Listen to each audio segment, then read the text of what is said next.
Welcome to another edition, episode 4, Road to the Show.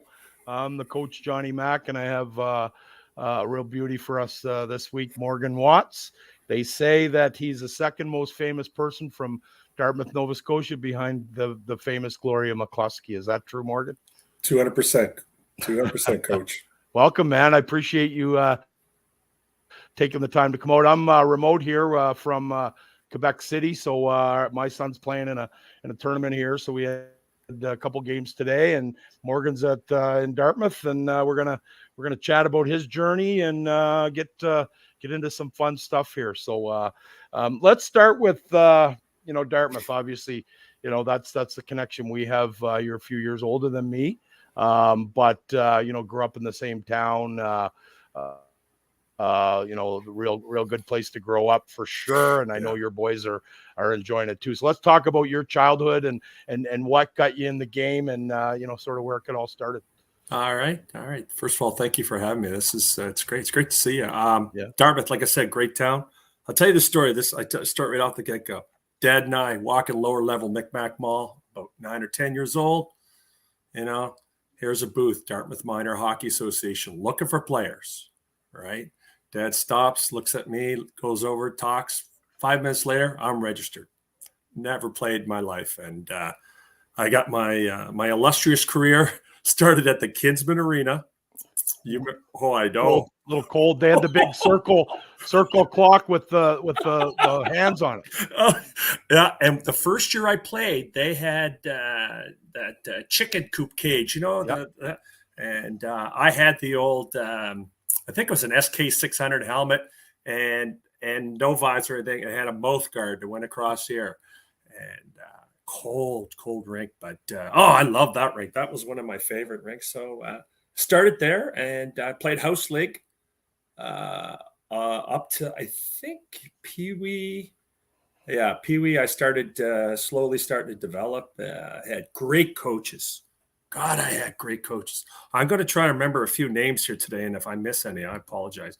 The first one that really sticks in my mind was a coach named Eric Mott, and he kind of just local guy, just spent a lot of time with me. I was kind of dancing between forward and D. I ended up playing forward, and it just went from there. And so that was the beginnings for me. Through the Dartmouth minor hockey system. It was a good start. Well, and as you know, Morgan, I'm in development, and I tell kids a story quite a bit about Eddie Jovanovski, and I try to tell the parents it as well, because a lot of parents think if your kid's 8 years old and he's not playing AAA or the top level, he's done. He's not going to have a career. And I always tell people, hey, if you're good, they're going to find you. And B, you got to develop with the puck, right? So if you're not going to be one of the top guys at that top level, you're better off to be down a little bit and work your way and get the confidence. Ed Jovanovski didn't skate till he was 13 years old. 5 years later, he was the first pick overall in the National Hockey League. So, amazing. This fast track and trying to get these kids, on these big teams when they're young isn't as crucial, certainly as it was. So, for people around, the Dartmouth Whalers is the name of the organization now, but it wasn't that when you came in, because it wasn't when I came in. Yeah. Were you guys the Dartmouth Lakers or were you Sedma Jets? No, it was the Dartmouth. It was Dartmouth Minor Hockey Association, but the main teams were called the Lakers. Yes. Sedma was separate at the time. Big rivalry between the two organizations. I played in the first Sedma tournament. Yeah. And I'm pretty sure we won that tournament, if I'm not mistaken, in Pee Wee. Yeah. And I remember the finals was at the old Sherwood Arena, which I tell you, I was just there today. My son plays junior A lacrosse, and that rink is in great shape. Oh, yeah. Oh, yeah. Wow, man. Amazing. I coached there earlier in the year. When I was coaching Liverpool, we played Cole Harbor there. And it's still, I actually worked at that facility when I was in high school. I worked at Heartland Point in the summer, mowing fairways, and then at the golf course at the rink at shoveling snow at the winter. So great game. Yeah, beauty. Yeah. Oh yeah, it was great. Couldn't beat it. Yeah. So so you kind of work your way through the the minor league level, and you get an opportunity with, you know, a real historic franchise called the Halifax McDonald's. Oh. Now, did you go there? Was there an option to play for the Forbes Chevys? Because being a Dartmouth guy, a lot of the guys back then leaned, you know, towards the Chevys, and then, you know, there was a few exceptions, like Andy McVicker went across the harbor to Halifax. What made you go to Halifax instead of Dartmouth?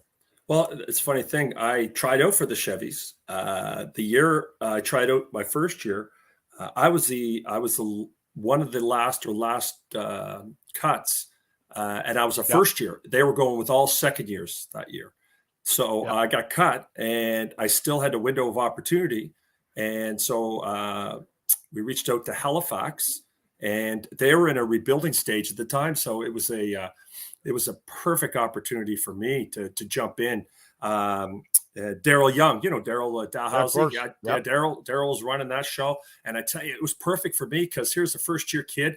And I was really starting to grow. I was about 6'2" then, 6'2" and a half, right? Starting to fill out.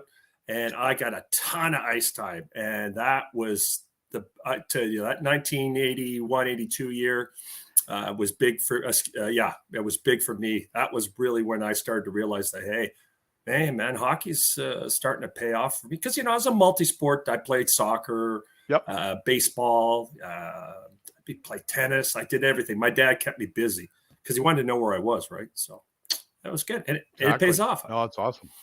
Was Cal Bussey on that group in Halifax? Yeah, year two, he was. I'm pretty sure Cal was year two. Scotty Meek was there the 2 years. His older brother Blaine was there at the time.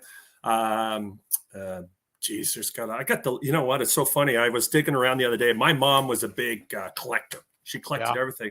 And I found some of the old rosters. I have them here in front of me. And I was just kind of laughing, right? Some of the guys, like when we played against the St. John Pepsi, Don Sweeney was playing with the Pepsis then in St. John. Yeah, well, he's a St. Stephen guy. He was a St. Stephen guy. God love him. God rest his soul. Bruce Melanson, who died. He was actually, I saw him a week before he passed away. He was playing for Oshawa Generals.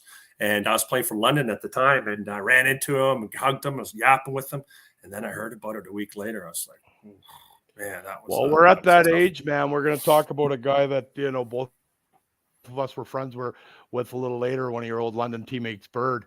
But it's you know, but that major midget league, that league in Nova Scotia has always had you know, a real good following, real good level of hockey, and put a lot of guys into you know, good positions to succeed. So you get drafted by the Marlboros, and that, you know, 6 degrees of separation. I played 3 games in the O, and it was for the Marlboros. Yeah, right? I saw that. You had a cup of coffee there. That was pretty cool. Yeah, cup of coffee, and just, you know, played Maple Leaf Gardens, and, you know, I'll take it. Right. Beautiful. You know? Oh yeah. So you drafted by Toronto. Did you ever go to camp, or did they trade you before camp? No, I went to camp. Had a great experience, and I flew up with training camp with Sid's dad, Troy. Troy and I grew up together. Sure. Hell of a goaltender. Yep. Oh man, he was. Oh good. yeah. And Al Baldwin was drafted. Dougie Graves, one of my favorites. Dougie was there. One of my favorites too. Dougie, heart and soul, man. I hooked up with him later on in senior as well, and he's just a character player. Loved him. And we all flew up to camp. Al left early. Troy and I stuck around, and then we both got sent down to Pembroke, Lumber Kings. Jim Forelli was the coach. Hard-nosed, old school. Yeah, he was quite the character. They had quite a franchise there. They had one guy, and they called him I forget, but his name was Luke Shabbat, and he holds enormous amount of scoring records. Yeah, I played against Luke in England, and I played against Ricky Brabant in England as well. Oh, no way. Yeah. Luke could put the puck in the net, man. Jesus. Oh yeah. Scored any level, and Brabant was unreal too. Like, so Timmy Cranston was over there as well, and Timmy knew all those guys, and we actually, I was playing in Norway, and I got a call to go over and play the Ukrainian national team. They just broke away from Russia, and they, you know, said in 92, I think. they just broke away from Russia, and they brought a Ukrainian team over to play in kind of a little tour around against imports and some of the top British players. So Timmy and I, two HRM guys, end up, I didn't even know he was there, and I walked into the room, and it's like, oh, here we go. And he turned 30 about a week later, and I think we went for 3 or 4 days. I was 23 maybe, and he was a beauty too. Still is. I see him all the time, and he's an attorney now. He told me to call him if I ever need him. Yeah, and his son can play. Yeah, Bodog. He can really? play. He was probably the top U11 AA player in the province this year. They're actually at the Meltdown in Montreal right now, playing. I was talking to him the other day. So, but yeah, it's there's a lot of history, and Troy Crosby. People don't realize he was drafted in the '84 draft by the Habs, and they picked another goalie a little earlier in the draft that year that probably kiboshed Troy's chances of making it little Mr. 33 Pat Roy, right? Yeah. Isn't that crazy? Yeah. Listen, here's a funny thing. I could just finish off that story. So Troy and I go to Pembroke, and Troy's there for a bit, and they get rid of him. And I'm thinking, that's strange. Anyway, so you think about that. So he goes back to Dartmouth and finishes the season. Next year, he goes to Verdun and plays nets for them. They go to the Memorial Cup. So, you think about that, those moves, why things happen. Makes sense, right? Yeah.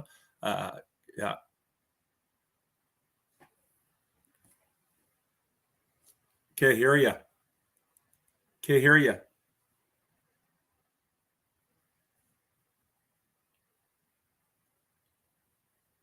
we go. Is that better? Yeah, there we go. Okay, I don't know. Technical difficulties here. I guess the Quebec City internet isn't as good as the Nova Scotia internet, but we knew that, right? We knew that coming in.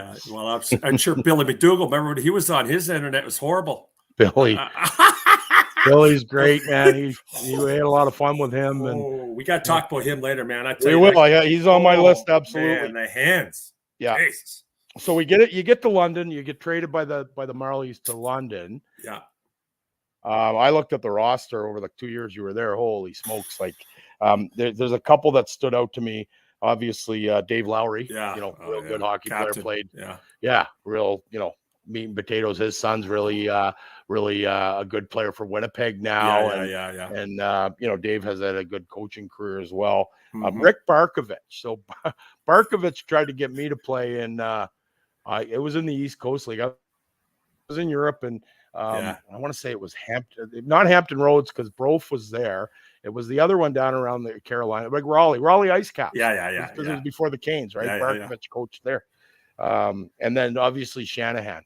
We talked about that on my show with Billy, that Billy was the second best player he ever played with. What was Shanny like in junior? Great question. My second year in London, I kind of took him. I say this the rookie initiation and stuff like that. I had a bad experience the year before. Don't want to get into that. That's here or there. But I said to him, I said, okay, we're going to have the rookie initiation, and this kid is mature beyond his years, right? And I said, listen, get a couple pops in you, and that's it. We're not doing the shaving heads and stuff like that. And the guys got on me a little bit. I said, boys, we're building a team here. Like, we were rebuilding in second year in London, because if you look at that London team the first year, you had Lowry. He had 66 that year. You had Brian Bradley. Right. Tampa Bay Lightning. He had a ton of points there with them. Jim Sandlak, 4th overall that year. Wendell went first. He was a 4th overall pick. He played in the World Juniors. That's the year they brawled, I think, and they turned the lights out. So Sandlak, I'll tell you a story about him. So do you know? Have you talked to Jimmy at all? I haven't seen Jimmy in years, man. He owns a grocery store in London, Ontario. So good. Sandlak's Food Basics or something like that. So I was chatting with him when his boy Carter was coming up, and we were having a beer, and Sandy says, I said, what was it like coming in? And, he drafted 4th overall in 84, and he was a big man too.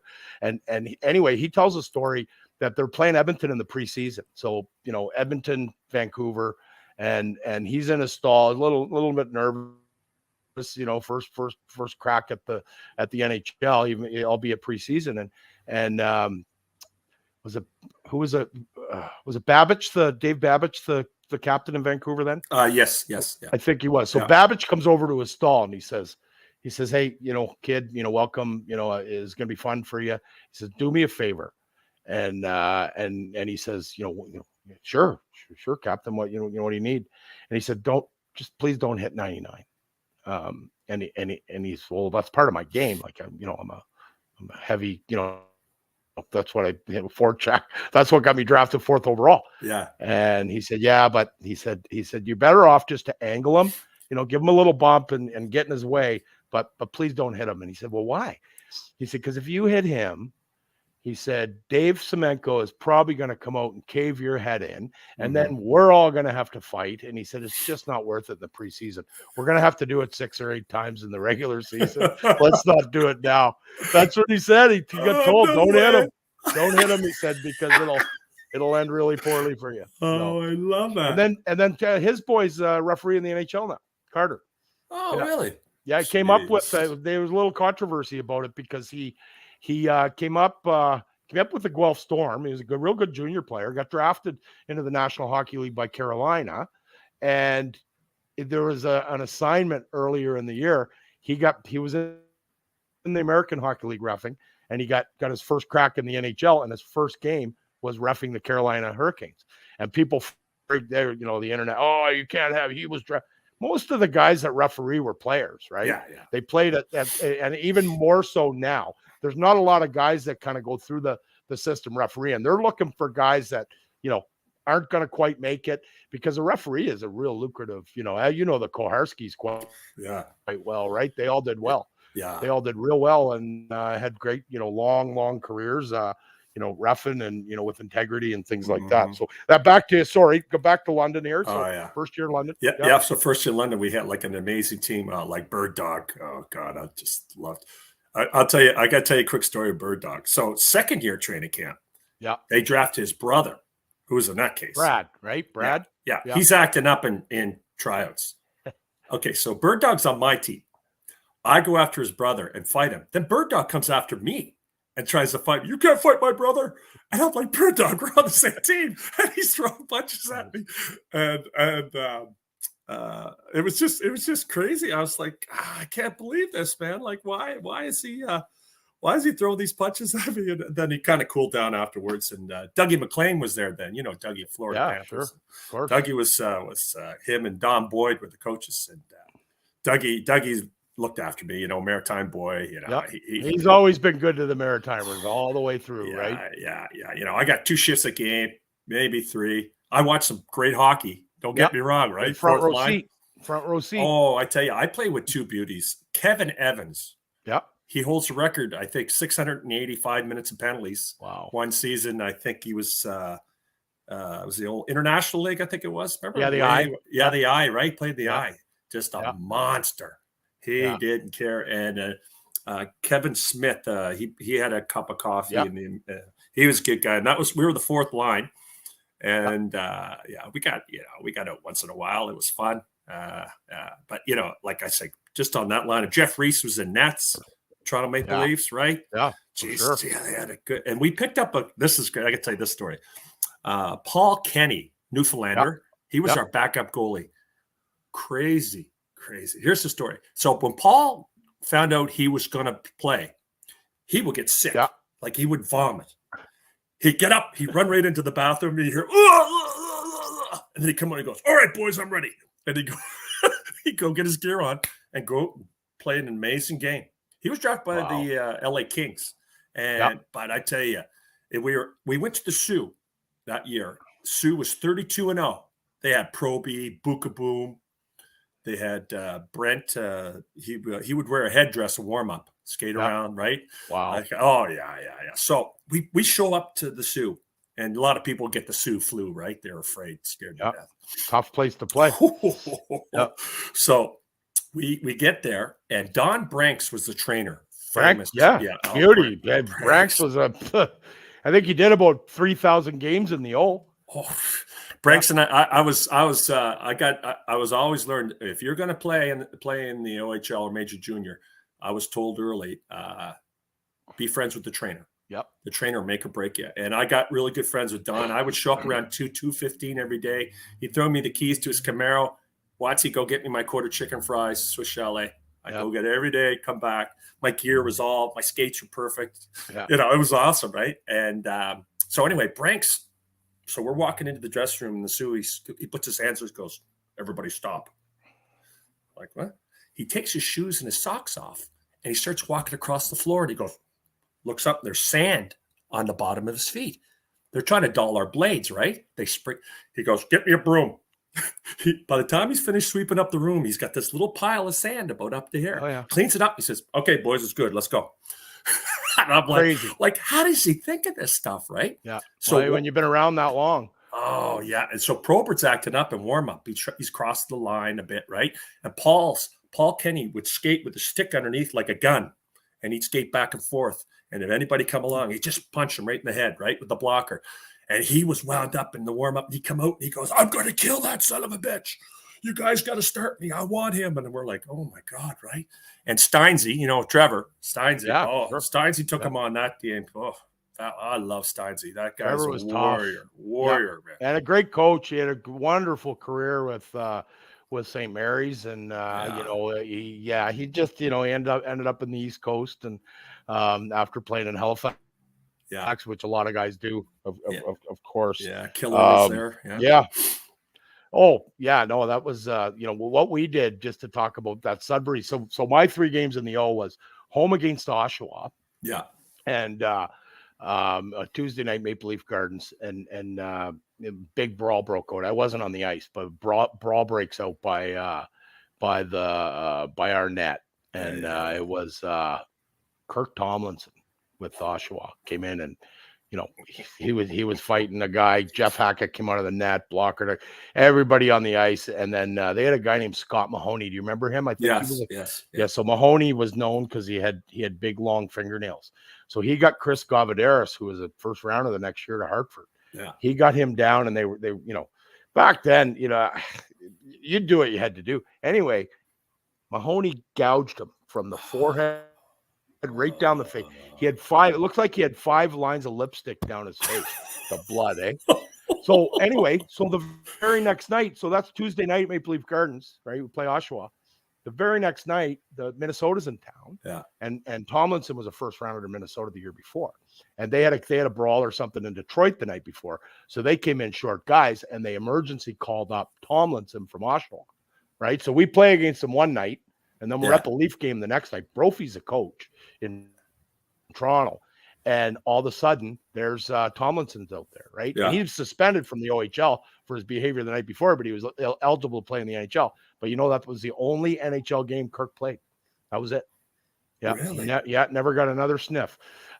Anyway, so then, so my 3 game, we were there on Tuesday, and then it was Friday night in Sioux, which was relatively uneventful. But good. Lucky you. Won. Yeah. And then Saturday we had the day off, and then they made us practice at like 8:00 in Sudbury. Yeah. So we wouldn't go out. We went out anyway. We ended up across the street. Yeah. So we're playing, and we end up across the street, and then one of the guys, forget who it was, but he was from the Sudbury area, and he knew the guy that ran the rink. So there was something going on, late at night. We're coming out of the bar, and they're adult hockey's going on, or something was in there. And he's like, can we get into the room? Because our gear was already there. So can we get in the room? One of the guys forgot something. So we get in the room. He had brought wire cutter, like big bolt cutters, in his hockey bag. So he gets into the room. We distract the guy over here. And this guy goes up into the corner where the wolf comes down. Yeah. He snapped it. He snapped the cable up in the corner. Yeah. So the next day, I think we're up 1-0. Sudbury scores, and you hear the woo. Yeah. but the wolf doesn't come down, right? It's supposed to come from the corner down to the down to the score clock. Yeah. And no, so we got in shit for that. That wasn't. I think the team had to pay for the new cable or something like that. So you get traded. Did you get traded to North Bay after your second year? Yeah. About 15 or 20 games, I think, in the season. They made a trade, and there was a player to be named later. So a couple games later, that guy. Yeah, I was that guy. It was funny. I hear it on the radio coming home from school, going home, get my pregame before practice, and I hear, and then I'm like, geez, no one called me, right? And then, so I think I got home and I got cleaned up. I thought, well, maybe that's a mistake. Anyway, the phone rang and it was Bill Long. Okay. His name was Bill Long. He was there 100 years. Guy would sleep with his eyes open on the bus. It was the weirdest thing. I loved him. He would come on the road trips every once in a while. And he says, oh, I'm sorry, can you come in? I said, yeah, come in. So I sat down, talked to them. I didn't want to go because, listen, they were rebuilding, but back then, it was only one overage. Yeah. And they had a Murray Nystrom was the other overage. A hell of a hockey player. Great guy, man. Yeah. And I just couldn't beat him out. So I said, I'll give it a try. So I went up to North Bay and, back then, immature, I should have grasped, I started hanging out with Nick Kiprios. Nick, good guy. He had his little Civic, Accord. Yeah, I don't know how we got to the rink half the time, but Bert Templeton and I never got along. He was a little bit of a wingnut, though. I've heard that from several guys that if you weren't one of his guys, and it was weird because you could be a tough guy and not be one of his guys, and he was a pretty tough coach. Yeah, or you could be a skills guy. He had his favorites, and I think he caused the brawl in Piastani with that. He was a coach there. Him and Pat Burns were the coaches on that team. 87. Yeah. Well, right? it's funny that happened because one day in practice, I wasn't playing much. I was starting to get a little pissed off, right? Because I wanted to play, and he said something to me, and I lost it, and I went after him, and I fought him, and I got traded to Sudbury the next day. Yeah, Wayne Maxter. Wow. Yeah, they got another East Coast guy, right? Yeah, they got me out of there, right? Because and Sudbury at the time was first place, but they were starting to drop. Yeah, Dave Moylan is one name I could think of that was playing there back in the day. He was World Juniors. He just come back, and Maxter wouldn't come to practice. The captain would run the practice. He'd go cross country skiing or something. I don't know. I said, "Where's the coach?" So he goes. We don't. Captain will run the practice. You guys would just. I'm like. Man, that's weird, right? And I was there for a little bit, and then I could start to see that, it wasn't working out. And was Mark LaForge there yet? No, he came afterwards. Yeah, he was crazy. Oh, crazy. Yeah. Crazier than a 3-peckered billy goat, I always say. I tell you, but the best popcorn in the league was in Sudbury. They used to pump it in through the air vents, man. I sit there and go, oh man, I love the popcorn. I hated that wolf. I'm so glad you did that. Yeah, no, we were able to pull that one off. So Sudbury, you had Max Middendorf there, good player, Quebec pick, played in Halifax for a bit. And then another guy I wanted to talk about, who won a couple of cups, and he followed Keenan around, Mike Hudson. So Huddy's from Guelph, Ontario, and I ended up in Guelph in the 90s and early 2000s. I was running some hockey camps out of there and coaching a little bit. And Huddy was just that guy, right?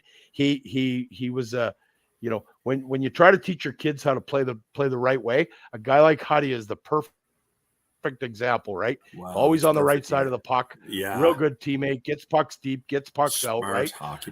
And they loved Keenan. Wherever Keenan went, he'd trade for Hudson. Yeah. Right. Yeah. Didn't matter where he went. He won that cup in '94. So we were at the cup party at a bar called Squirrel Tooth Alice in Guelph, and he came in and we were talking, and it was not long, a couple of years after that, I remember being with him, and he told one of the funniest things he ever said. We were talking about the the limo crash or the limo accident in Detroit after they won the cup, Yeah.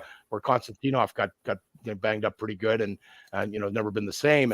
And Huddy said, you know what? He said that guy could have gone down to be the best defenseman in the history of the game. He said he was vicious, he was skilled, and he said the one thing that stood out to me was he said he would spear you in the right place in the back where you'd piss blood for a month. He said, and he knew he would do it on purpose, right? He knew where to get you in front of the net. So, but Huddy was just a beauty. Did you tell me about him as a junior player? Just, he was one of those guys, just was so smart. Like you said, he was always around the puck. He was always in the right position, defensively, like one-on-ones, board work, never put himself out of position. God, I really enjoyed playing with him. Unfortunately, I wasn't there long enough to really get to know him. Like another guy when I was in North Bay, I got along with Billy Holder, defenseman. Yeah, another good player, real good. Billy was good. Player. Kenny McRae is another one that was there. Right? Yeah, Kenny McRae. Oh, I could just go on. Kenny McRae. Yeah, Hartman was the tough guy who played in Buffalo, the Sabres. Yeah. First time I played against him, Hart comes up to me, he says, "Watson, we got to go." I said, "I know, brother. Let's do this. Let's have fun." Yeah. It was you remember the OHL game of the week all the time, right? Yeah. Of course. Saturday afternoon. Yes. Yeah. That was so fun. Global or it's Czechs or something like that. One of the old school. What I like the most when I get up into Ontario is that we could see more than one hockey game a week, right? Yeah, as we grew up out east, it was, you'd Saturday night and that was it. And you'd get a Wednesday night game in Toronto. It's like, oh, you can watch hockey on any other night but Saturday. Yeah. And now look at it now. I mean, you can watch every single game any single night, and then you can get up in the morning and look at every goal, every penalty, everything that happens. So, I just wish, and I try to get my son's starting to, he's 9 now. He's starting to he gets up in the morning. He likes to watch the highlights. Good. And that's such a real good learning experience for them, right? To watch that. Do your boys watch hockey? My youngest does. He's a goalie. He loves Vasilevsky. Just loves him. Oh yeah. He's pumped and he watches, looks at the stats. But my middle boy is the stat guy. Now he was a good hockey player. He played with the Whalers. He was come along. I think he probably would have made the Pee Wee AAA team. And he come to me. This is COVID now, so his first year was AA. We went to the big tournament in New Hampshire. Had a great tournament. Had a lot of fun. And we come back, and a few weeks later, COVID hits. I'm like, oh, man. So the summer goes along. We're coming up to the fall, and I always sit down with my kids, and I say, okay, guys, whatever sport they're in, when their season's about to start, I sit down. Okay, are you ready to dedicate a full year? I'll put the money and the time and the training in. But once you say yes, you're in for the year. And this is how we do it. Because they want to change sports. I don't care. I just want them busy. Yeah. So my middle boy, he comes up to me and he goes, Dad, I don't want to play hockey anymore. And I looked at him and I go, okay. So what do you want to do? And I watched his shoulders and they went, oh. Yeah. He says, Dad, because he's a really good soccer player. He says, I want to play soccer, but I want to try football. I said, okay, sounds good. Let's do it. Now he plays U16 provincial flag football team. He just made it. So awesome. Good athlete. He's a good athlete. He's a good kid, but he's a stats guy. He watches the stats. That's good. Oh yeah. He does. Yeah, he'll do he wants to do pools all the time, right? Not just basketball, like NCAA. Oh my God, he gets ready to. We got killed this year in our pool ball. I don't know how you did, but that was a mess. The Final Four. Yeah, well, you know what? I put a bracket in. I do that kind of stuff. But what we do in my family, and it's a lot of fun. We do a regular season and a playoff hockey pool. Just pick 10, 15 guys. And, I use an app and my mom and dad are in it and they're in their 70s and they pick their teams and Jack's got a team. My daughter, Madison, so it's a McWilliams family pool. Yeah. So it's, Mindy and I and Jack and then the older girls and their boyfriends and my mom and dad. So, bragging rights. And it's always something goofy, right? I run it. So they'll say, what's the prize this year, Dad? And I'll say it's a pair of Dollarama oven mitts, right? Or it's it's a spatula, or soap sponges or whatever, right? Big prizes. Yeah, big. But we got a little group chat. Oh, chirping. And my daughter Madison just won her first pool. this past winter. So shout out to her. Yeah. She always tunes into the show. So leave OHL. What was it? How did it work out for an East Coast guy, a Halifax guy that's playing in Ontario to end up in Humboldt? Tell me how that happened. Okay, so I call it the love letter. So I get home, Yeah. and I get this letter in the mail. Humboldt Broncos. Who in the hell is the Humboldt Broncos, right? Right. Yeah. All right, I'm just being honest, right? So I open it up, and it's this like formal letter where we are inviting you to come out and try out for the Humboldt Broncos. We're hosting the Centennial Cup. And I'm looking at my options at the time because actually I touched base with London a little bit with Don again and the crew, and I said, listen, so yeah, Neisty's coming back. There's no options there. Kind of burnt some bridges in North Bay and Sudbury, right? Like Maxner, Maxner. I wasn't serious. I was wasting their time, and they did the right thing. Let me go. And I'm fine with that. Like that's maturity. If I had someone that just help me pave the way a little bit, not making excuses, Sure. God knows right where I would have went. But anyway, no big deal. So I sit down and talk to my family about it. And I said, guys, it's not a bad idea. Like they're hosting the Nationals. So I'm guaranteed it in the Centennial Cup. Yep. Right. I could stay home and play for the Dartmouth Fuel kids at the time. Yeah. Right. Or the Cole Harbor Colts or Halifax Lions for Halifax Bottomley. Lions. Oh, geez. Yeah. And so I wrote them back, and they called me, and we talked, and they basically said, we got a spot for you, and this is how much we're going to pay you. We'll pay for everything. We'll fly you out. You got a place to stay. Fly home at Christmas. I went, let's do it. So anyway, so I fly out. Never been out there before, right? I land in Saskatoon. Yep. Get off the plane, and I have this conversation with this guy at the airport, and he says, oh, you're going to go play the Saskatchewan Junior? He says, man, that's one of the toughest leagues. They're crazy. Yeah. And I'm thinking, oh, okay, sounds good, right? Like, I'm in, right? And he said, yeah, you got to watch these guys. They're just crazy as hell. I said, sounds good. So I'm sitting there, and I'm waiting for my ride. And then finally this guy shows up. Brett Stebbins was and he was a PR guy, blah, blah, blah. Anyway, he picked me up. I was staying with him. And I said, oh, yeah. He says, yeah, and you got a roommate too. And I said, what's that? His name is McDougal. Oh, okay. Never heard of him, right? Yeah. What a beauty. Really? Oh. So I get on the ice with him, and I said, what is this? Yeah. Right? Billy's wasn't the strongest skater, but he didn't have to be the strongest skater. Yeah, hands, unbelievable hands. Yeah. When we did the power play, he was penalty kill. Once he got the puck, power play was over. So we said, guys, get someone else in here so we could do the power play work on it. And we had some great players in Humboldt. We had Leonard Esau. I think he was Leonard Esau. Great player. Man, we had a big team. Wow, that you have to be big out there. I mean, that's I've said it a number of times on this show. It still is now, and the game's changed so much, but that's big boy hockey. I mean, Billy had 300 minutes that year, and he had 200 points. Yeah, it pissed me off. I had 285. He beat me by 15. I was pissed off at him. Yeah, well, but you and I've talked to people about you. Basically, nobody would fight you. you when you were in that league, you'd line up against the guy, and he would be like, you know what, I'm probably not going to go.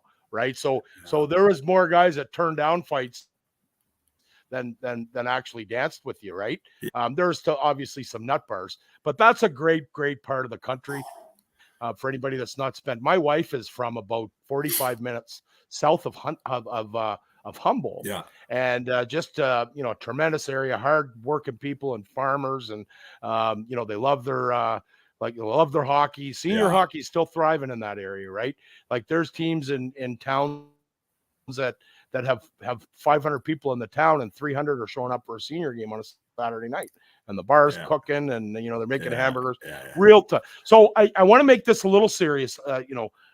Bernie Lynch. So as you know, Bernie's had some stuff has come out in the last 15 years or so, some inappropriate behavior. I don't want to get into details. No. But how was your experience? Did you see anything that was a red flag at that time, or was it kind of just you're oblivious, right? Yeah, kid off you the boat are. from Dartmouth, Nova Scotia. Yeah, and a sad story. Chigasola.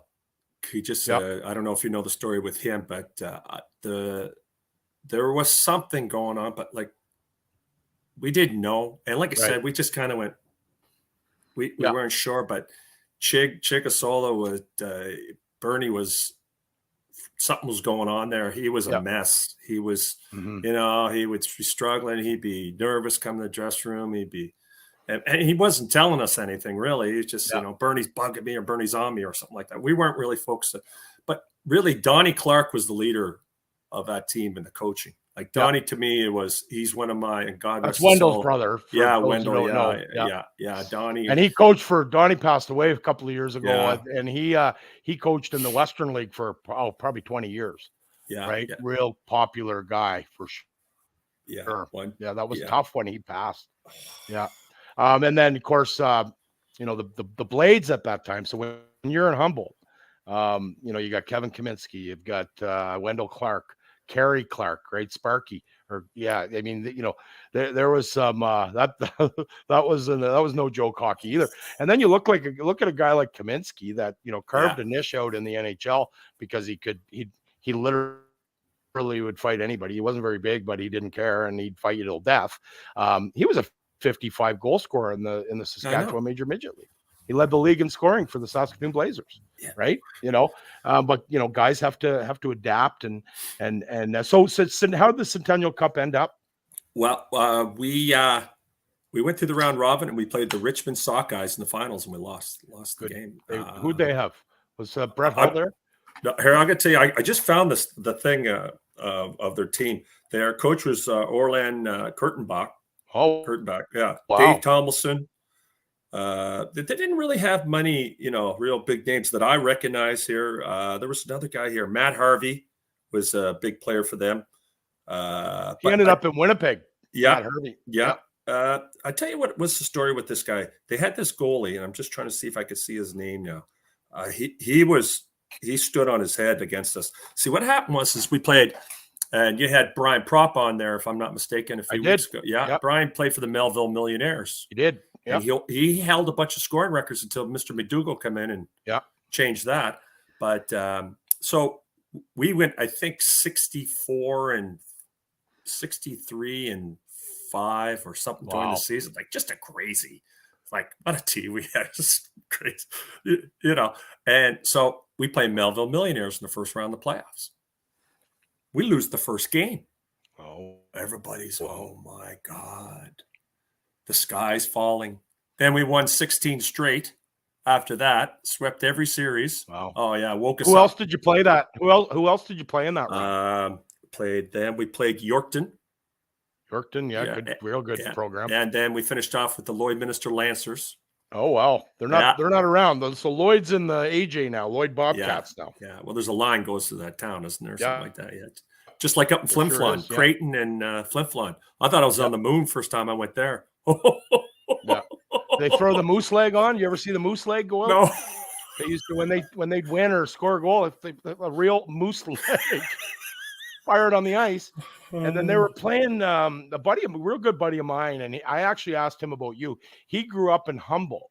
Yeah. And I asked him, his son and my son came into hockey together in Saskatchewan, and Johnny and I we coached together for 3 or 4 years before we moved out here.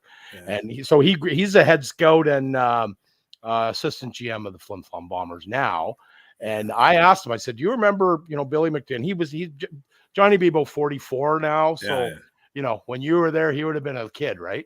Yeah. And I said, he remembered both of you. He said Morgan he's the one that said nobody would fight him. Like they were scared of him. He was big and he protected his teammates. And he said that about you. And then he said about Bill. He said Bill McDougall was the best player to ever play in Humboldt by far. Oh yeah. Anyway, so Johnny tells me a story. Weyburn or Estevan was up there, and they played at Weyburn Red Wings was up there in the playoffs, maybe 5 years ago. And one of them tried to get the moose leg, so they threw the moose leg on the ice after a win. Is what it is. And one of the Weyburn players grabbed it and tried to get off the ice with this moose leg, and that triggered a literal bench brawl, right? You don't touch our moose leg. Like, who does that? A moose leg, you know? It's funny you talk about that. When we played the Richmond Sockeyes, they hung a sockeye up in the rafters in Humboldt, and they forgot about it, and it was rotten, and it stunk after a while, right? Funny. So we swept our league. I think Lloyd was the last team that we swept 4 straight. So then we played the Selkirk Steelers, home of the Catfish. Great program still. The fans, I tell you, every time I go in the corner of the boards, fans are trying to grab my helmet, tear it off, or punch me in the face. Yeah, it was crazy. We beat them 4 Sounds straight. like playing in the old Lance rink in the 80s. The old Barn and Lance, East Hants, Penguins. Yeah, the dressing room's so small, only 6 at a time to get dressed. And they had chicken wire behind that, and guys would same thing, grab at you, grabbing your jersey when you're in the corner, and then you'd remember who it was, and next time you come in, you wouldn't even shoot on the net. You'd rip one right at the guy, and it would go through go through the chicken wire, boom, off the head. Well, you had to flip for downhill advantage of that rink. Yeah. It wasn't right. But you're coming out of there and with a police escort every time you played there. That's Pee Wee. Yeah. Oh, exactly. So we played Selkirk. That was crazy. Yeah. We beat them 4 straight. And then we played the Richmond Sockeyes. That went a 7-game series. We lost in 7. Both of us were going to the Centennial Cup. Yeah. But we lost that in game 7. And then we came back home and we got ready for the Centennial Cup. So here's the crazy thing. So we go to play. So the team from the East is Dartmouth Field Kids. Troy Crosby was in nets. Yeah. And a bunch of other great players there. Oh, yeah. Yeah. They had a really, really good team. Well deserved to be out there. That was the first year that Field Kids, they were the Arrows the year before that. That's right. Yes. Yeah, for sure. And then the other team was the Pembroke Lumber Kings. So you played for. For. So, and then, we knew the Sockeyes, Richmond, because they were there. So we made it to the finals and we lost. And that was really, really tough. Yeah. And I'll be honest with you, we got outcoached. Yeah. And they were a good team. They played us perfectly. Like how they stopped Billy, and we had Brad Bergen on defense, who was he was like an offensive, like he was like a 3rd or 4th forward, right? It's just amazing. Yeah. We had a bunch. We had a big team. We had great goaltending. God, that was a tough loss for us. That really, after the year we had, right? And but like I said, back to Donnie. I mentioned real quick because my coaching and my style of coaching today is a lot that comes from a Donnie Clark style, where you hold people accountable. That's when I really started to learn that I have to be accountable for my actions, both on and off the ice. And Donnie was to me, I miss him. Yeah, I remember Killer when Don passed. Killer, said the same thing. He was just like, he was just a good man. Hey, you look at the other guy, look at his brothers, right? Carrie and Wendell, and they're just meat and potatoes guys that play the game the right way. Work hard. Work hard in the off season, harder in the off season on the farm than they did, when they were playing. And sad. And we all have those guys, right, that touched us in a way. And you remember, things about the way they treated you. It's a different game now, but like Boland, I had Dave Boland last week, and my son usually does a segment. He's down in the pool, so we're not going to get to his segment, but I'm going to bring you back on. What we're going to do, Morgan, I want to do with you is bring one of your boys and my boy on, and we're going to have a little roundtable about the state of youth hockey and get a perspective on from the kids, right? All right, that's a good idea. I think that'd be a lot of fun. Anyway, so one of the questions that Jack asked David, because I coached David when he was the same age as Jack, and he said, was my dad a good coach? And David kind of chuckled. Oh, it was a snap show. Like this is in the mid 90s, where you're, firing water bottles at the other team's coach. And, I grew up watching John Brophy and Jock DeMare and guys like that coaching the American throwing stick racks at each other. Right. I have an issue. I have a problem coaching now. Like I just have to really, mentally prepare myself to not lose it. I lost it today in and I wasn't even coaching them in the stands this month. Yeah. And we're playing Boston this afternoon, Boston Junior Bruins, real storied franchise. And my son kind of cuts the guy off on a partial breakaway, dumps him, and then he peels the other way, gives up the puck. 5 steamboats later, this kid comes in and elbows him right in the head, smashes him into the boards, no call. So I kind of, beat the ref. Hey, you got to call that. And this big Russian guy that's on the one of the dads of the boss, it was a clean hit. Well, they're 9. There's no hitting. Yeah. And the puck wasn't anywhere near him. He had already cleared it. Right. So anyway, but I get worked up. My wife's mad. So settle down. And, but it's, it's a different game now, but those principles really still are there, right? Work hard, play the game the right way, look after your teammates, be a good teammate. And, and that's what I want to get at. So it was a University of Regina. You went there for a while. How was that? Would they have a good program then? Because that program's kind of been up and down over the last, several years. Well, how were they? How was it? I'll tell you, that's a great question. Got another love letter from Regina, from Al Murray. I think he's the assistant GM now with Tampa player personnel. He was with the national team forever. Canada national team. He started off as a technical director in Ottawa somewhere, and then look at him now. When Al, I treated like very respectful, soft-spoken, and he basically said to me, so listen, I'm building a program here. I'm going to bring in a bunch of young guys from the Saskatchewan Junior League, and we're going to start building a program. Would you be interested? And I'm thinking, yeah, okay. And I'll be honest with you, and I'm going to just mention this. This is something that, especially when COVID hit, when the Humboldt accident happened, the players, we all talked, and a lot of us had conversations.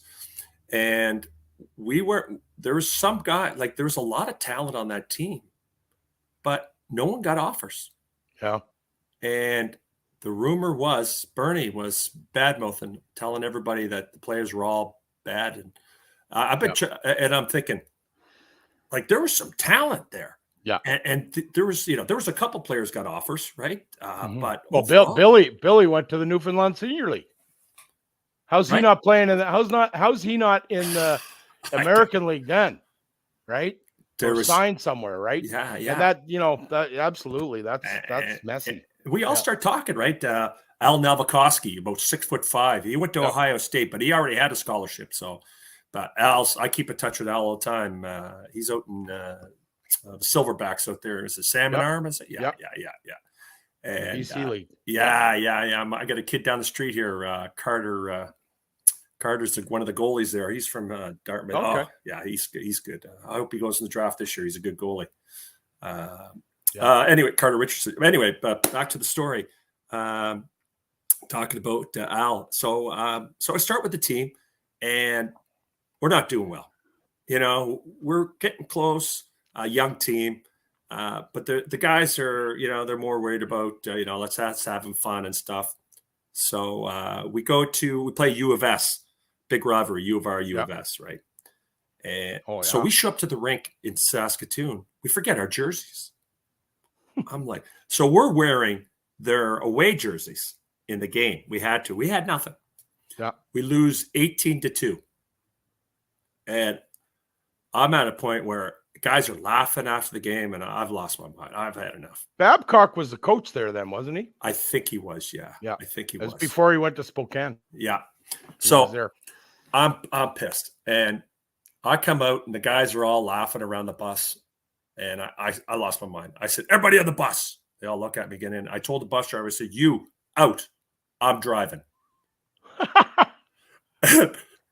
Al Murray kind of looks at me. Doesn't say anything. He's a gentleman. Just a hell of a nice. Oh, I got so much time for Al. And it's a standard. And I worked for Burgess Moving and Storage as a kid every summer training as moving furniture, swamper. So, and I got to drive trucks, so I do it. I didn't have my license, but it didn't matter. So I start grinding. I said, hold on. We're going back to the hotel. And I gave her.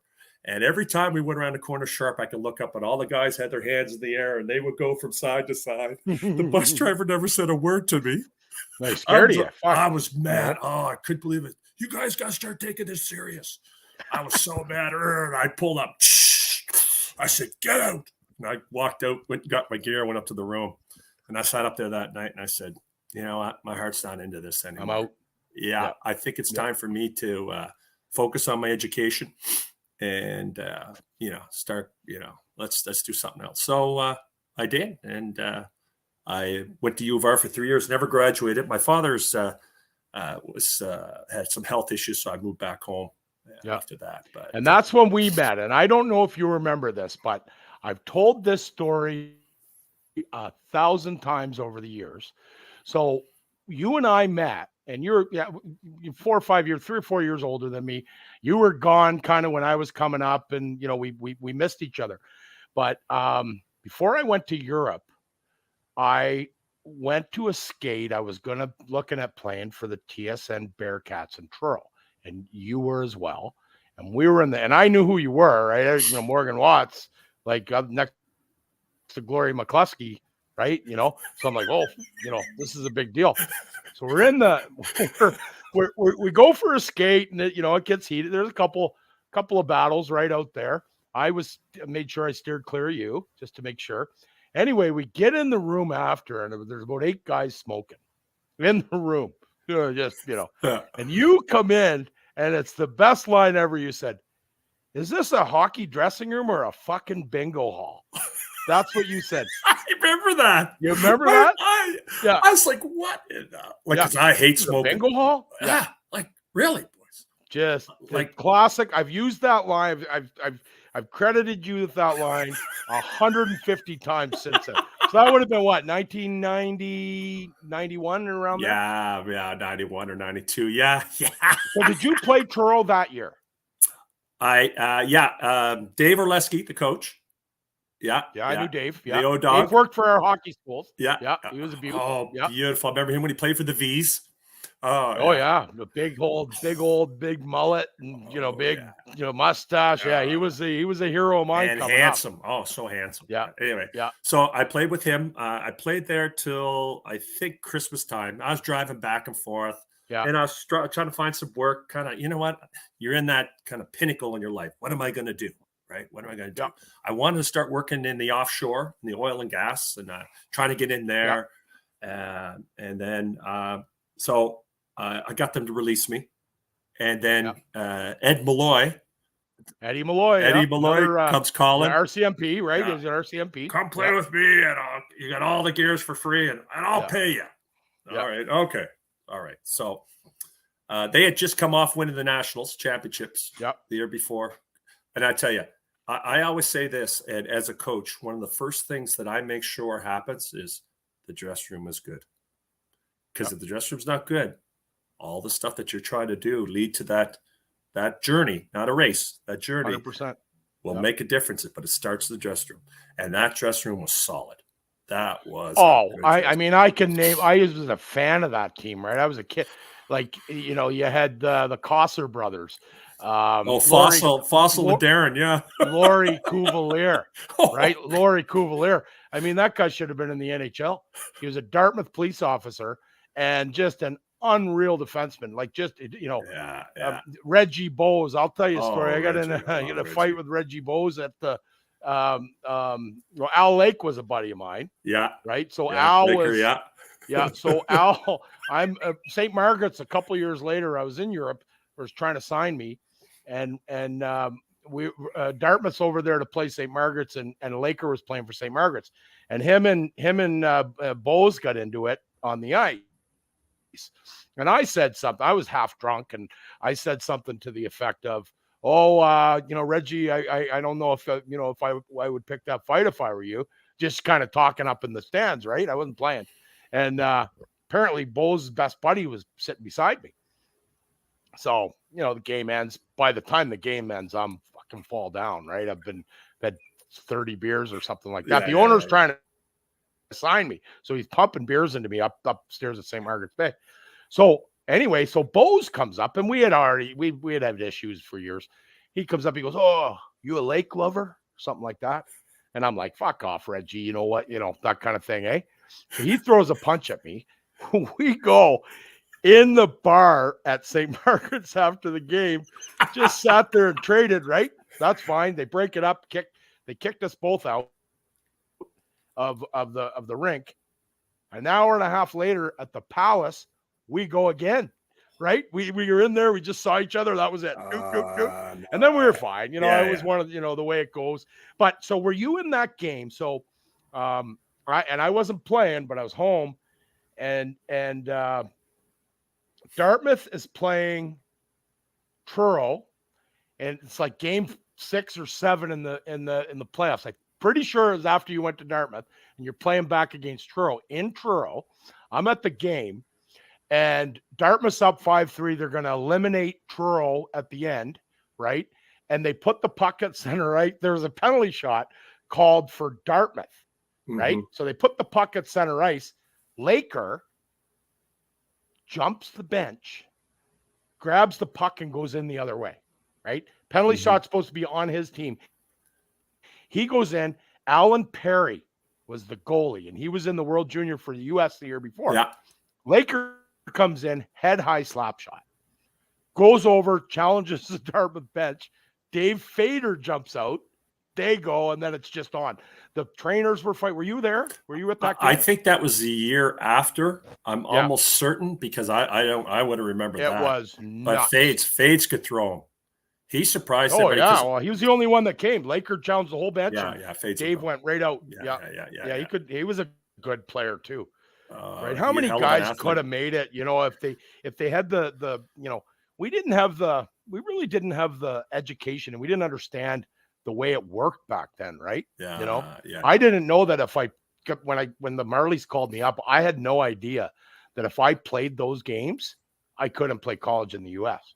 Yeah. Right? Because I had some interest the next year when I'm playing for Wexford. Yeah. And they were like, "Well, have you played any major junior?" And I'm like, "Yeah." And they go, "Well, you can't." And we didn't know Silly that. rule. You know? Silly. Didn't have a clue. Yeah, that's just rule. Okay, so senior Moosehead Mounties, how did that wrap up for you? Well, so we played Charlottetown. Okay. Forby Kennedy involved with that group? Yeah. So anyway, that goes, I think we went to game 7 there. And it's in Charlottetown, and the referee played on the team the year before. So you know what I mean? John Mark McKenzie, and we had great fun. Didn't Dean Hopkins play there? Yeah. Just like I forgot more names than I could remember because I just think about just all the character guys. Gary Thomas, Dougie was there. Like I said, I got hooked back up with Dougie. Kevin excuse me. That's Cole Harbor. That was junior. I'm just trying to remember all the names.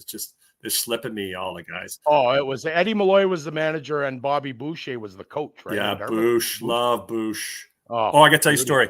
So we're in Port Hood, and I think you guys were talking with Propsy about the coldest rink you ever played at. Yeah, we were. Okay, Port Hood Arena. Our water bottles are freezing on the bench, right? Yep. So Paul Curry was one of our defensemen. Great guy, Paul. One of the best weddings I've ever been to. Anyway, that's another day. Paul loses his mind and grabs this water bottle and throws it at the referee. And Boosh just comes unglued on him. He says, "Paul, what are you doing?" And then a couple minutes later, he comes up to Paul and says, "Oh, Paul, sorry. What it was is Boosh had a bottle of gin in his water bottle. He thought Paul threw his gin at the referee and lost his mind on him because his was the only one wasn't freezing." Yeah. Right? That's what's his name? McGinnis boy was playing with them.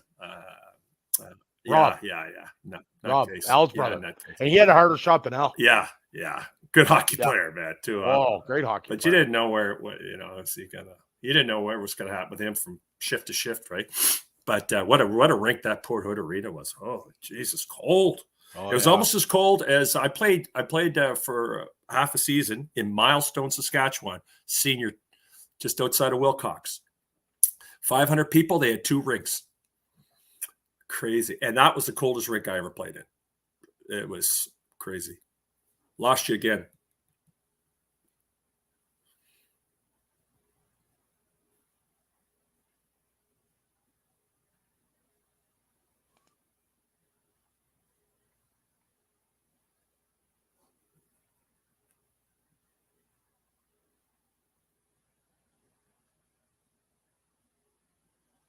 We're back. Yeah, there we go. Okay, good. Yeah. Yeah, I don't know what's going internet. Yeah. Yeah, that's what Proper said that the Wilcox, just outside Wilcox, Yeah. he was oldest, and just being in in Saskatchewan. You know what, I'll tell you, and I'll ask you if you feel the same way, but I had been all over. As in Europe, I coached in the States. I lived in Alberta, Ontario for several years. The people in Saskatchewan and the people in Nova Scotia or East Coast, New Brunswick, Newfoundland, PEI, are cut from the same cloth, right? It was blue collar, like guys work hard, love their family, love their sports, passionate. The Rough Riders, obviously well documented and stuff like that. I fell in love with it. I fell in love with the province. Obviously my wife's from there. We could very well end up back there, and I'd have no issues at all. It's a great place to raise a family, not dissimilar to here. No, But totally agree with you. So I want to get into, and I know, just from our conversations, and we're very similar like this. So, both of us can, we played the game at a half decent level, and you were able to share stories and rub shoulders with some guys that made it. But the passion that I think we share, and the biggest thing that we have in common is the love for working with our kids, right? I tell people all the time, like, we were watching the game yesterday, and this morning my son had a great game, and somebody said, oh, and I said, I cannot describe how much I love watching my son play, right? Coaching my son, but watching my son play. I would say that anything I've ever done in the game is second to me sitting and watching my boy play. And I know, just in conversations with you, the same thing. I was talking to Paul Byron from Montreal Canadiens. He's actually his son's on Jack's team up here with the Quebec Prospects, and he's on the bench, and just to have, I mean, Jack said he's a great coach, Dad, and having an NHL guy. I mean, the kids just look at him like, and what a gentleman. I mean, we were in Quebec City, and every single time there's a lineup outside our room for kids to get pictures and autographs and stuff like that with our coach, and he hasn't turned a kid down. Right. He's just tremendous, and good pro. And he's there coaching his kid just like we are. Right. And he's a National Hockey League player. So I want to talk about, running out of time, but I want to take as much time as you need to talk about what it means, to, share this journey with your kids, and how, how it's been, and it makes you smile for sure, but I want to hear it. I want our listeners to hear it. Yeah. I tell you what, one of the most important things is one is our passion, but we are very, very lucky. It's one thing to sit in the stands and watch your child play, but it's another thing to be in the dressing room with them and watching them grow and learning how to be a teammate, how to be respectful, communication skills, understanding wins and losses. And you're right there with them through that whole journey, and you're guiding them, I don't want to say a stranger, but not another person coaching them, and you don't know what corrections they're making or not. I'm a type of person, I'm very direct in a sense. It kills my wife a lot of times, but I go to bed, I fall asleep in 30 seconds because I know in my day, if there was a situation that I had to be direct, I dealt with it and I moved on. And I like to teach that. Like for me, dressing room is the number one thing. You got to be there a certain time. You got to dress properly. You represent the team. You're in the dressing room. Focus on that. No throwing water bottles. No flipping them. No hanging up. None of that stuff happens in my dressing room ever. Yeah. But then just watching your kid, because at the beginning of the year, as a coach in minor hockey, you must see this now. For example, if I take a team, and I've got 17 kids, roughly those 17 kids came from 5 to 6 different coaching philosophies. So what you got to do at the beginning is you got to take those, bring them all in, and teach them yours. So that takes at least a month. A month. Oh, absolutely. Because for me, the number one thing is skating. And, you're a pro at that. You know what it is. Edge work, inside, outside edges, knee bend, ankle flex, all that stuff, all that stuff that needs hours and hours and hours of work that you can't work on in your garage. Right? That stuff, that's for years and years. That's why Sid still does it. He's 34, 35 years old, right? Yeah. A beautiful skater. This is an example. Kale McCarr. Look at him. Geez, that's a clinic. Then passing to me is a lost art, and board play. Yeah. Off the boards or the battles, 2 to 3 foot off the boards. Those are drills that I constantly do it. Another thing as a coach, I come into the season. After the first practice, I set up 5 or 7 drills. And I make sure the kids, before we go on the ice, because you only got 50 minutes, right? Right. They know the first 2 drills. So as soon as I get out there, blow the whistle, boom, they're lining up, drills start. They had no whistle, because we only got 50 minutes. So you're looking at $455 a minute. So it costs money. So let's get at her. Let's do it. Let's do our drills. We'll do the same drills. Until they master, well, I don't say master them, until they do them to a point, then either the drill has another level or we start a new drill. I find coaches these days, they come and they do 3 drills, next day, another 3 drills, next day, another, no. Stick with the basics. 100%. Like I always say to them, guys, your parents spend their hard-earned taxpayers' money to make those boards. You got to use them. Absolutely. And you know what? From a skills perspective, and I tell parents this all the time, I'll run a U11 group and I'll do the same 6 or 8 core skills that I'll do with if I had a major junior team or a pro team. And the reason is because skating hasn't changed. People are trying to reinvent the wheel here and do all these goofy things. You know what? Bobby Orr would still be a real good skater in today's game, right? And he's 100 or 80 years old or whatever he is. And it's obviously different variations of it, right? A little bit more, more complicated as you get older, but it's the same stuff, right? It's understanding your edges and you being able to, use them to your advantage to succeed. Oh, no. So let's do a shout out to your boys and what they're doing. Let me know what they're up to and what they're playing. I know one's playing pretty good level of football, you said? Yeah, he's playing. He made the provincial team for flag, and he plays U15 AAA soccer for the UDFC. Yeah, he's a good athlete. Yeah, he's really just come back from England. Went over there for 10 days with his team. Yeah, it's great. Mom and Dad stayed home. Yeah, he had fun. Great coaches. What's his name? His name is Logan, and I tell you, he's got a great coach there. They've been together since they're 8 years old. That's one thing I like about soccer. It's every year. They don't go every 2. So that they could build, right? Right. And Jack's playing. Jack plays for Dumbrack. Oh, nice. U9 Skill Center. Yeah. I love the multi-sport athletes. I just love them. Yeah. They're so good. Okay, that's my middle boy. He's 14. And he's a stats guy too. So you figure he's going to be an analytics guy down the road? I think so. I want him to. Grampy says he has to go to Acadia. Yeah. Grampy, you can only go to Acadia. I don't know if they've got a radio broadcasting there. He wants to get into the TSN stuff, right? And good. That's awesome. Yeah, for sure. Well, we'll bring him on and we'll give him some experience. Let's do that. I'll bring him on. My youngest is a goalie. Yeah. He's going to go into his second year of U13. He came to me 2 years ago and I almost pooped my pants. He said, "Dad, I want to be a goalie." And I went. So I got a hold of the local guy, Todd Banger, really well. Yep. Sure. Todd brought us into his garage and figured out what he needed. And he does training with Todd as much as possible. He's with the Dartmouth Whalers, doing great there. Hope to make a rep team this year. He's going to start putting him in training soon. He plays flag as well. Loves that. That's a big sport, man. God, there's 20, 25 teams in each division. Yeah, right? No, it's huge. It's like playground. Remember we used to play in the playgrounds, play football or whatever? That's what it is, but it's organized. Kids are doing that again.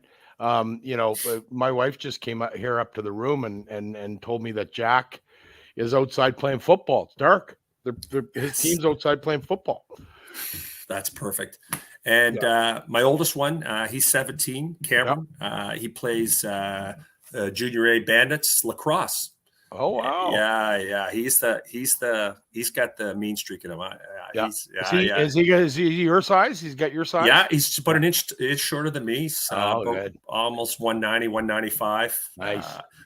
He's good. He's a good athlete, big kid, strong, and He made the team last year as a 16-year-old, and he's playing well. Good for him. Oh, I tell you, Bandit's Well, that's good. great. And then you know, it's the journey that, you know, it's nice that we share a hometown and you know, a lot in common. You know, the Saskatchewan and then you know we're both enjoying our boys and their journey. And but yeah, you know what, I can't thank you enough, Morgan, for coming on. This Thank you so was much. awesome. We're gonna do it again for sure.